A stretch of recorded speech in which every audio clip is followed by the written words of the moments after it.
I mean, you have to. I mean, you're a bit of a cruel guy, Yes, Chris, yeah. because you made a really cool movie. But even though I can speak and understand, well, pretty much about in English language, I mean, I really struggled with the dialogues. They were so Irish, and I was just like, what the fuck did they just say? Yeah, well, subtitles. We'll turn the subtitles on. Yeah, turn the pedals on. I mean, Yeah. please someone subtitle Chris. Yeah, no, that's like, I mean, that's the way we talk over. Like, Yeah. the movie is set in a very specific part of Northern Ireland, like where I grew up in Tyrone. It's a county called Tyrone. It's like the countryside, and we just wanted to make something that felt super authentic to there. Like, we knew that the accents might be hard to understand, but I mean, that's what subtitles are for. And for me, it's always just super important to try to do something that feels very authentic to where, because there's a lot of like movies that can be made about here or anywhere that, you know, are bullshit and, you know, kind of watered down versions of a place. And I always like, whenever I see movies, that it really feels like a very specific part of the world and a very specific set of characters and a very specific sense of humor. So that was the idea with the accents. But I get it that, you know. Yeah. But I mean, it's all for the sake of make believe, and I mean, and of course, all the characters are believable. They behave in a believable way. I speak in a believable way, and then just that's what really make it different from, you know, American teenagers stranded and so that is a plus. That is a plus. How did you decide to take this, challenge to renew or to put a new light on the vampire genre? I mean, it's like, oh, Chris, could you please reinvent the wheel? Yeah. Well, it started with the idea of loving the genre and wanting to do something, as I said, based where I'm from, something very personal, but within the architecture of the vampire genre. So that was the initial idea. And then whenever I started researching, you know, Irish vampire myths and Irish vampire stories, I came across this mythology of Abertach, which is very interesting and is an actual real mythology. You know, the story of Abertach is a real myth, if you can say real myth. But it's a thing that exists, and this like rumor that perhaps, you know, Bram Stoker had heard about it, and perhaps it's you know, seeped its way into him working on Dracula. I just thought was super interesting, and a super good, cool jumping off point for an Irish vampire story, because there hasn't been a lot of stuff, you know, there hasn't been many films made in Ireland about vampires, even though the most famous vampire story of all time was written by an Irish guy.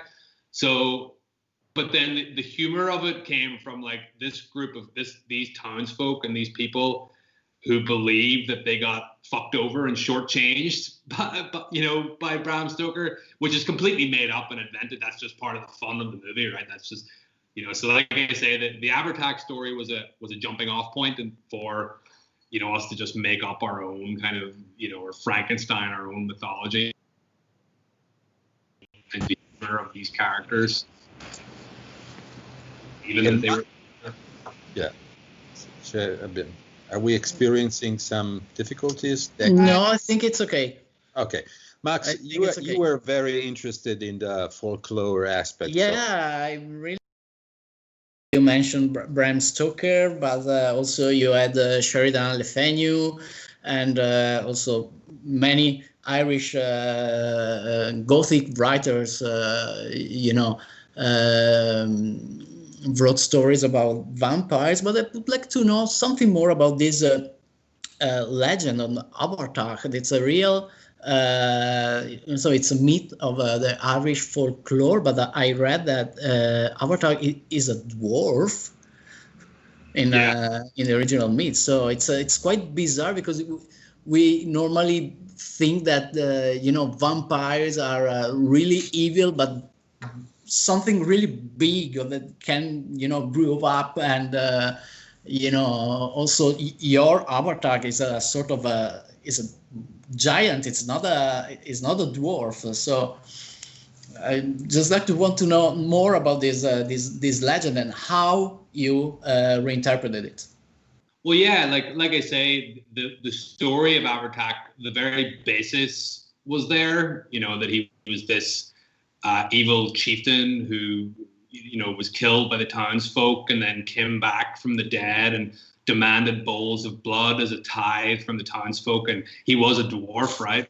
And that to me wasn't very cinematic as an interpretation, and I wasn't massively interested in trying to do a verbatim version of the Avatar myth. It was more taking him and that myth as an inspiration to infuse with these characters, and to create our own kind of mythology for the movie. So, for example, the idea that you can be infected by the stone is from another Irish ghost story that I'd read in a book at some point. We used that, and the idea that he's able to just pull the blood out of you, by being close, by being around you. That was something that we created. So like I say, we took the legend of Avatar as a jumping off point, but we didn't want to be beholden to this very old story. We wanted to just use it as an inspiration to create a new thing, essentially. Okay, and from the production. Just to finish with Avatar. Oh yeah. But the thing that to kill him, he has to be buried. It's from the original myth. Yeah. Sorry. So the idea that he can't actually be killed, he can only be contained under the earth. That's from the original as well. We thought that was really cool, and again, that sets up a great ending, and it sets up a great set of rules for the characters that they have to follow. Especially whenever you're dealing with guys with diggers and workmen, shoveling the earth and stuff. It all sort of just tied in nicely to the imagery and the aesthetic that I was going for. So the idea that you have to bury them and then pile the earth with stones and cairns and stuff. It has a very Irish sort of landscape, hard kind of Scrabble feel to it. So that all tied in with the aesthetic that we were going for, with the characters as well. You're dealing with a bunch of rough, dirty, fucking stony guys. So it all for me kind of was part of the same aesthetic. Yeah. Sorry for interrupting, Max. No, it's okay. You can interrupt me whenever you want. And last year at our festival, we screened Extraordinary, and it was very, very successful. Yeah. The film brought, I think, 5 awards home. So you have the same producer, Yvonne Donner. So this may be a good omen, maybe for your film. But tell me also how it is, from the production side of your movie, how you develop the story. You start from a short film. Yeah. If I'm not mistaken, yeah. Yeah, no. So myself and Brendan, who runs 6 Mile Hill with me, my company.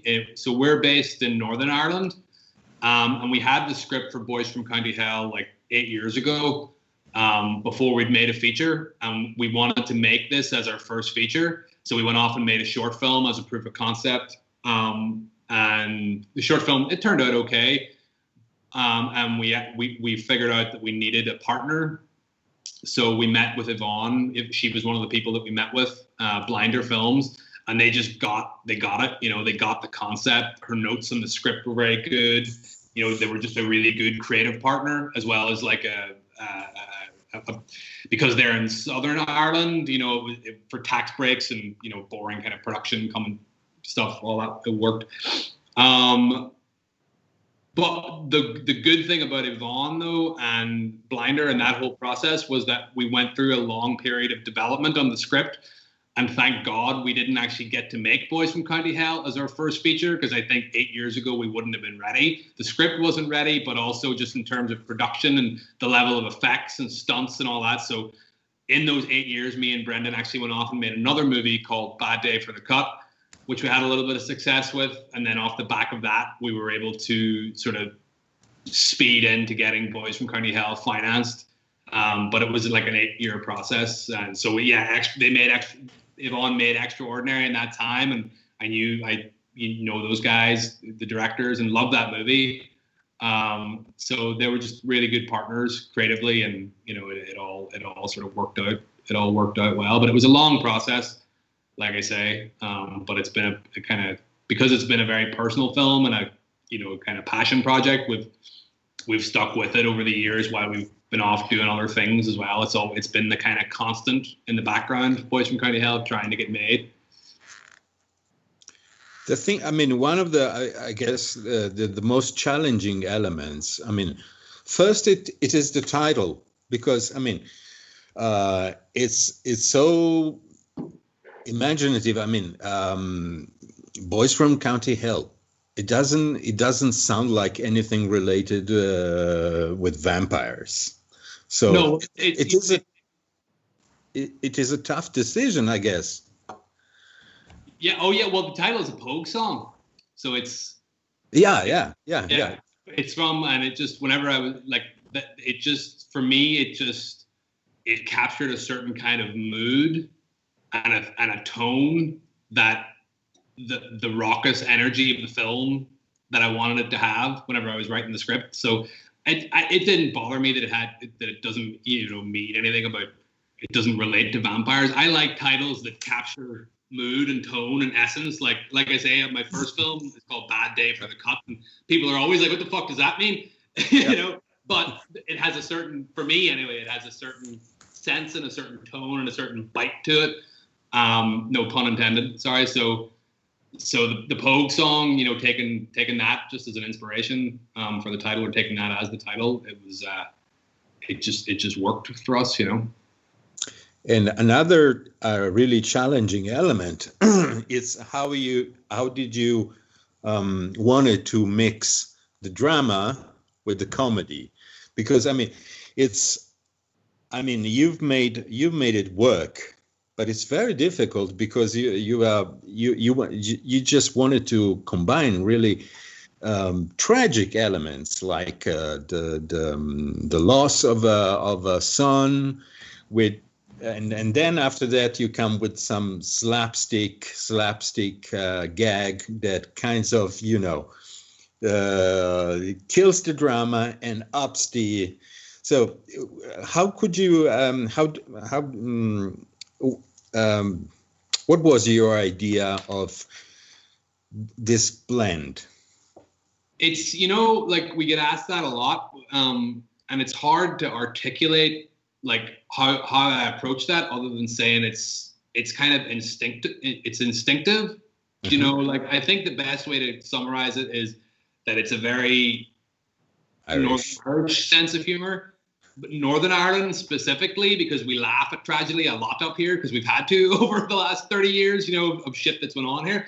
So there is a very, very dark sense of humor here that we all share. And for me, I don't know. It's like, I don't like to overthink it too much, but it comes from the comedy in these kinds of things. For me, always comes from the character's reaction to it, rather than, the character's reaction to the outlandish situations, rather than trying to write jokes, in dialogue or whatever. For me, it's over the top situations and how these normal people will react to it. And sometimes that's funny and sometimes it's sad. And that's, sorry, that's a bit of a kind of long-winded answer, but that, I've been asked that question before about tone. And for me, it is just trying to feel it, when you're writing, when you're on set, when you're with the actors, that's kind of what you have as a director, your point of view and your own specific tone. And I think a lot of the times it comes from instinct and feeling, Yes, that's because one of the things that works, that works excellently is how this, are anti-heroes, because they're not heroes. Nobody of them, how they react to the outlandish things they see. Just like, oh, fuck, here he comes again. Charlie, how can he be not dead yet? That is the beauty of it. It's the reactions and also how they interact with each other. Yeah, well, one thing I said to the actors when we were kind of prepping it was that these guys will treat fighting vampires the same way they treat having to dig holes or work overtime. With a kind of world weary, like, for fuck's sake, we got to do this again. That they treat it like a job. And I think that sort of comes across in, the tone that you're talking about. Max, it's your turn now. You've been silent for so much. For 10 minutes, yes, for 10 minutes. And, in terms of, genre films, there is also a very, I would say, a funny quotation of, an American werewolf in London at the beginning of the film. If you have some, reference in terms of genre films, which are your, favorites, or if some films or some director is of some inspiration for you? Well, for this specifically, like one of the biggest at the very start, there's an Irish movie. It's like a little known Irish movie called I Went Down. It's one of Brendan Gleeson's first films. It's like a gangster comedy from the mid 2000s, and it was back then whenever, there wasn't a massive amount of genre cinema coming out of Ireland, and definitely none coming out of Northern Ireland. And I remember seeing that whenever I was sort of young and being like, that's fucking cool. Like that's a cool genre film coming from here about guys, that I recognize. And, I would love to do something like that, but I would love to do it in the horror genre. So that was the very initial spark, because for so long, especially in Northern Ireland, late 90s, early 2000s, it was all like very serious movies about the Troubles and, the IRA and people with balaclavas and all that kind of shit. So and I grew up in the 80s and the 90s, so obviously massively inspired by all that kind of horror, and was just wanting to do something that had that authentic sense of this place, but that was in the architecture of genre. So to answer the question about genre, like specifically as it relates to Boys from County Hell, one of my favorite genre films ever is Dog Soldiers, Neil Marshall's Dog Soldiers. Like, I just love that movie. Yep. And specifically with Dog Soldiers is like, I wouldn't call it a horror comedy. Like, I would call it like an action movie or an action horror with like elements of comedy. And again, it's the way those guys react to the situation as opposed to like out and out jokes that makes that movie work for me. So it was a massive inspiration on this. And then one film that I showed to all the actors that I still love, which was funny because the younger actors had never even heard of it, was Brain Dead, or Peter Jackson's Brain Dead. Or is it called Dead Alive in Italy, or Brain Dead in Italy? I know it's Dead Alive in America. In Italy, it was called Gli Schizzacervelli. I mean, it was something like the brain splatters. Yeah. Or they called it splatters. Yeah, and the big thing about Brain Dead was obviously the amazing practical effects and those last 30 minutes. But a big reason I showed it to the actors as well was the mother-son relationship. Because, you read Peter Jackson's book and it's like, that's the film that he actually learned how to write on, like he went to the Robert McKee course and then went and wrote Brain. And you can really see it in that movie. If you watch it after Bad Taste, like, oh, there's a fucking beautiful arc here between, with Lionel and his mother and, his, all this subtext between them and stuff. So it was that idea of trying to do like a parent-child relationship film, again, in the architecture of this crazy, over-the-top genre movie that was a big influence. So anyway, there you go. Those are, and the American Werewolf thing is like, we just thought it was more just, we thought it will be like a funny little joke at the start to make, okay, this movie is going to be about the patrons of the slaughtered lamb, rather than the people coming into the little town. Do you know what I mean? Because so many of these movies, it starts with like the outsider coming to the little town full of weirdos, and it's like, no, this film is going to be about the weirdos. So that was the idea. Well, another interesting thing. I'm really interested in knowing the percentage between practical effects and digital effects. It was pretty much, we made the decision right at the start, before we even financed the movie, that it was going to be practical. Like everything was going to be practical, or as much as possible. So all the big gags, Avertac, all the kills and splats, everything there is mostly practical, with some CGI, like additions, like say the blood on the ground is like composited in. It's footage of real blood that we made, but it's not composited in. But basically, there was nothing that was like a pure CGI build. Really, we tried to do it all as practically and as.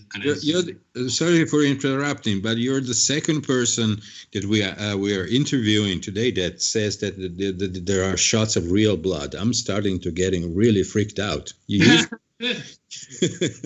That one was a Belgian. I mean, I get it. They use real blood. They make. It has it. I mean, anything else won't look right on screen. Has to be real. Yeah. So I just think, like, especially again for the aesthetic of the film, and something that we were trying to make look dirty and gritty, and about a very kind of rough hewn place. It just felt like slick CGI wouldn't work as well as nasty kind of practical prosthetics, and that stuff is harder to do, and it takes more time on set and all that. But we were, you just plan for that, in pre-production, and storyboard it properly, and make sure you have enough time and got the right people around you to do it as well. But yeah, no, it was fun. It was fun to do. And it's I mean, even the original monster, the master, I never get his name. What is it?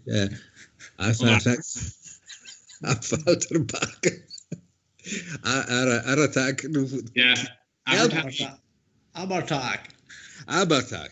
I mean, it's an imposing figure, and it's a really it has a very it's so tall, it's so imposing. I mean, you created, like a new kind of, you just put your dent in the vampire genre with this creature, because it's so different from all the other creatures. I mean, yes, I see the guy. Yes. And it's so imposing. I wasn't scared, but I was just like, oh, that's something you don't see every day in every. So that was a compliment, of course. Well, thank you.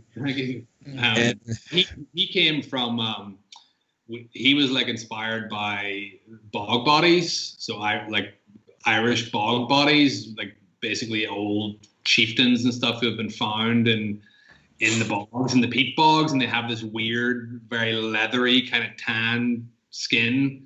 They're still preserved, basically like mummified in the water and the muck, and they're just very striking looking. You can see them online, and we just thought that was our brief to the designer, is like, do something but make it look like that, and then getting the right performer as well. Robert Nairn, who plays Avertac, is a big, huge, tall, skinny guy, and that's his bread and butter, is he's a creature performer. He's been in Star Wars and Penny Dreadful and stuff like that, and he brought a massive amount to it as well. It was the big thing for us with this film, is that even though it was significantly low budget, it was to try to make those things like the creature, the effects, feel bigger than what the budget actually was, because we knew if Avertac didn't work at the end of the movie, then everything's just going to fall apart. Or if we were just trying to hide it in shadow too much, and I know we don't see a lot of them, but what we do see, I think it sells on camera. You know that it's top effects job or makeup job. Max. Yeah. So, what's your you have plan for your future next film? We can expect something. It's usually a question we pose to every director we interview, just to we are curious. Question. Yeah. Yeah, Just curious if we can expect something. Yeah, something no, definitely more and some new stuff for our festival in the future.